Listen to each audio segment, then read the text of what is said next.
بسم الله الرحمن الرحيم. الحمد لله رب العالمين، الصلاة والسلام على حبيبنا محمد وعلى آله وصحبه أجمعين.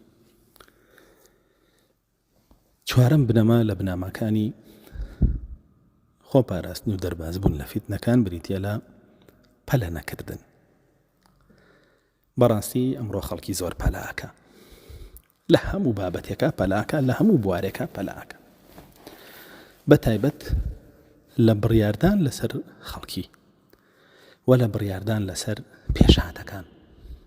هەر پێشهاتێک دێ یەکسەر دەمی خۆی تێخا و بڕیاری لەسەردا و یەکلایی یەکاتەوە، دواتر کە بڕیارەکەیدا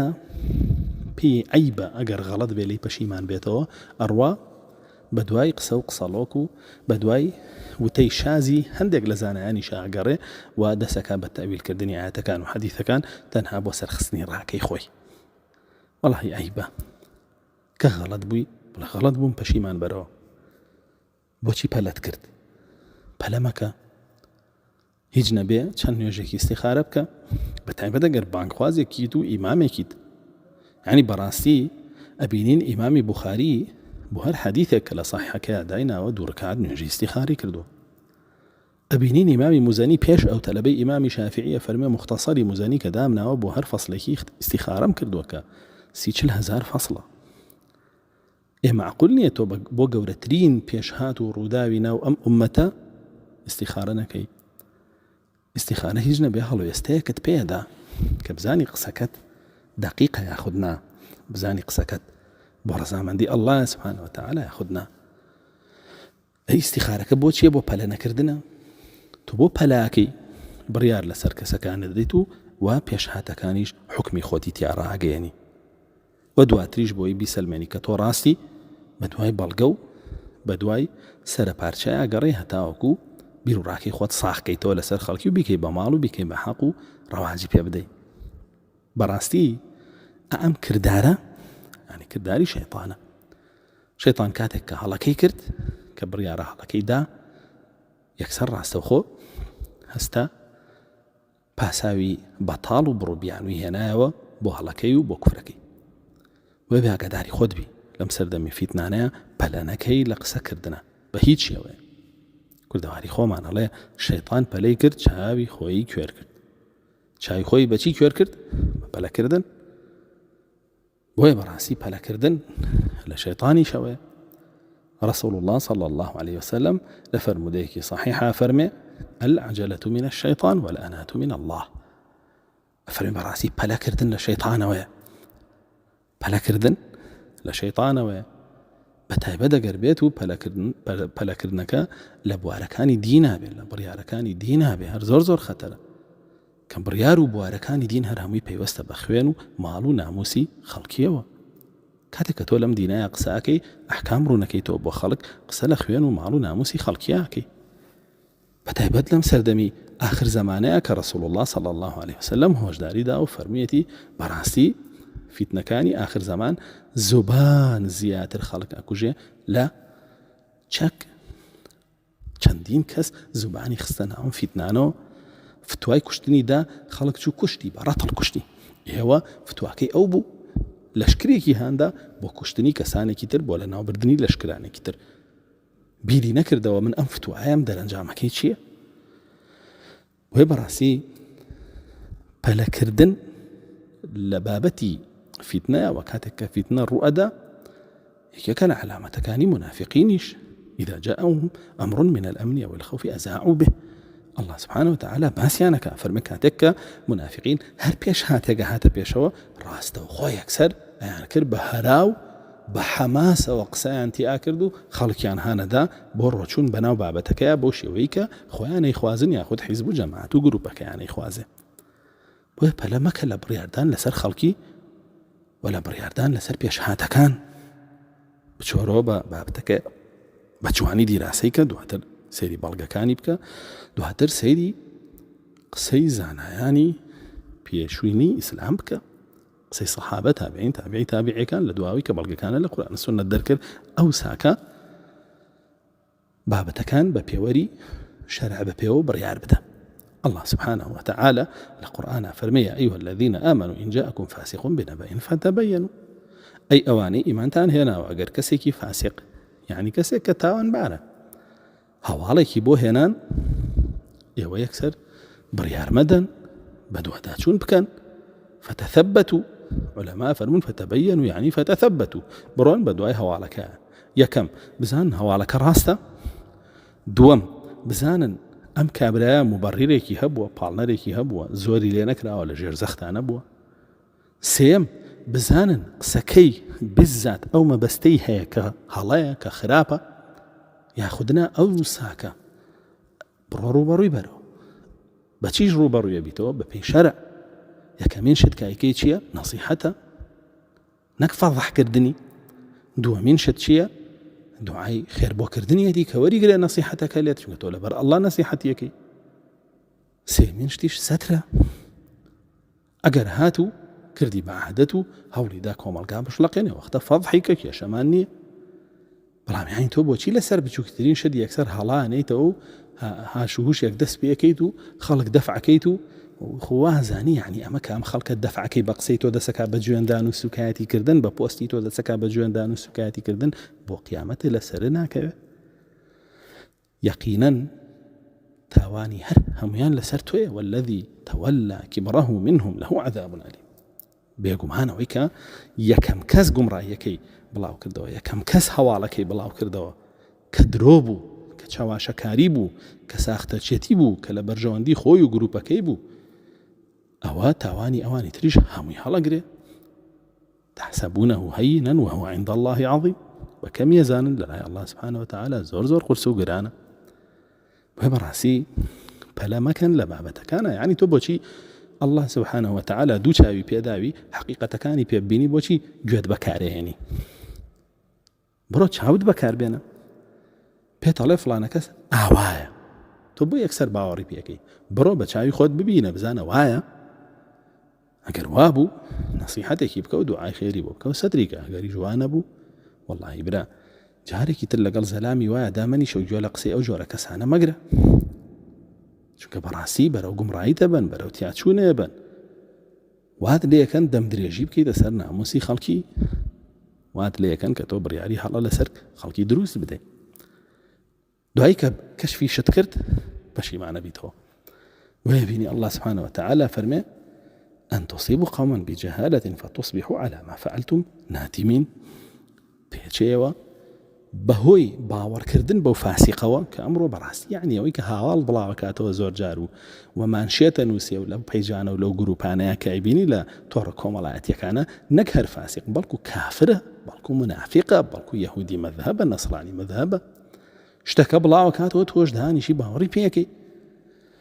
کە تۆ گەر مسلمان بێ بەڵام کۆمەڵێ هەڵەو کەم و کوڕی هەبێ نابێ باوەڕی پێ بکەین نەک کافر بێت تۆ باوەڕی پێ بکەین نەک منافق بێ باوەڕی پێ بکەین یعنی زۆر کەس بەڕاستی ئەمڕۆ بەداخەوە چێت دین لە مولحید وەرەگرێ مەسئلەیەکی کابرایەکی خەواریج ئێمە ڕوونمان کردووەتەوە کە ڕەسوڵ الله صلی الله علیه وسلم ئەفەرمێ بە ئەوبەکر بڕۆ بیکوژە بە عومەر ئەفەرمێ بڕۆ بیکوژە بە عەلی ئەفەرمێ بڕۆ بیکوژە ئەوەیە ناکوژرێ ئەخیرەکەی یعنی هاتوون ئەو بابەتەیان بە شێوەیەکی تر وەرگرتووە لە دەمی مولحیدەکانەوە ولیان بۆ بە دین و لەوێوە قسە بە ئێماڵێن لكاتێکا بابەتەکە بە وحی الله بە رسول الله فەرمووە کە ئەمە یەکێکە لە سەرە گەورەکانی خەوارج و لە ئایندەیە ئەبێتە هۆی کوژرانی سەحابەکانی تۆ بۆیە ئێستا با بکوژرێ وەکو تاقیکردنەوەیەک بۆتان ئێستش پیای ڕاناگەن بەڵام لە ئایندەیە عەلی کوڕی ئەبی طالیب هەرایان کوژێ و لە ناویانە بە و ئەمانە کە دروست بوون ئەخیرەکەی کێیان کوشت عەلی کوڕی ئەبی طالیبیان کوژ ڕەزا و ڕەحمەتی ئەڵڵای لێ بێ هەوڵی کوشتنی کێی کەیاندا هەوڵی کوشتنی عەمری کوڕی عاص و معاویە کوڕی ئەبی سوفیان و زۆرێکی تر لە سەحابەیاندا ئێستا تۆ چۆن دانیشی بکوژی ئەو سەحابە بەڕێزانە تەبریە ئەکەی لە پێناوی چییە لە پێناوی ڕازیکردنی مولحیدەکە یعنی بەڕاستی بڕۆ بە دوای بابەتەکانە هەر لە خۆتۆت قسە مەکە باوەڕ بە مولحید مەکە باوەڕ بە کافر مەکە باوەڕ بە منافق مەکە تۆ مەسڵمانی کاکە زۆر بەداخەوە یعنی ئەمڕۆ زۆر شتە بینی کە بەڕاستی جێگای هەڵکێشانە و جێگای خەفەت خواردنە بۆ کەسانێک کە ئەو ئاەتە عەظیمەیان هەیە لە قورئانە فەرمێ دوایی کە سوکاتیتان کرد بە کەسێک کە گوێنتان پێیە کە دەم درێژیتان کردە سەر کە دەست درێژیتان کردە سەر ناموسیتان هەتەکرد لە کەسایەتی خۆیتاندا بە خوشک و دایکی هات نەخوارەوە دوای کەزانیتان هەواڵەکەوانیە موقیفتان چییە بێ پەشیمانە بنەوە بەڵام بە کەڵکتانیە پەشیمانی نەبخوا چونکە حەقی خەڵکی ئەبێ لێت سێنرێتەوە یەک کەلیمەش بێ لە قیامەتە بێتەوە حەقی خەڵکی بدەیتەوە أقدار الله سبحانه وتعالى لقرآن فرمي وجعلنا بعضكم لبعض فتنة أتصبرون أقدار بن إيما أم دنيا من وخلق كردوه وكو يكي أقل ويستا كوني كاني خومن لناوتانا فتنة بو أوي أوانتان كأهلي صبر وبلنا كان درب كون جياب كرينوا لواني كأهلي فتنة راستا وخو يعني تيخن تو وەکو برایەکی مسلمانم لەوانەیە هۆکاری فیتنە بی بۆ من ئەگەر ئاگام لە خۆم نەبێ بەناحەق بەهۆی گومڕایەک و سەر لێ شێواوێکەوە خۆمت لێ بەریکەم و قسەت پێ بڵێم من لەوانەیە بۆ شێوە فیتنە بم بۆ تۆ سەبر بگرە بەهۆی منافقێک و بەهۆی فاسقێکەوە کە هەواڵێکی درۆت بۆیێنێ بڕیارمەیە قسە مەکە دەمە خەرە بابەتەکانەوە سەبر بگرە ئەوە علامەتی ئیمانە بۆ تۆ ويبيني رسول الله صلى الله عليه وسلم لفرموديك ترى فرمي السمت الحسن والتوأدة والاقتصاد جزء من 24 جزءا من النبوة أفرمي براسي أمس يشتا سمت الحسن واتر وشتي برزو بلن التوأدة بلنا كردن الاقتصاد علماء فرون وتتبذير إسراف نبي إسراف نكي وتبذير نكي مال بفيرون دي أمس مواصفاته أقدر بروشتي برس بلا نكردن لبرياردان وبابتكانا وشيكش خوقتنوا لسرف كردني مال وبفيروداني مال أما أفرمي بشيكا لبستوشوار بشي بيغمبراتي دورة أو صفة جوانانا تو بفيروي بديتو هول ندي ببيت خاوانيا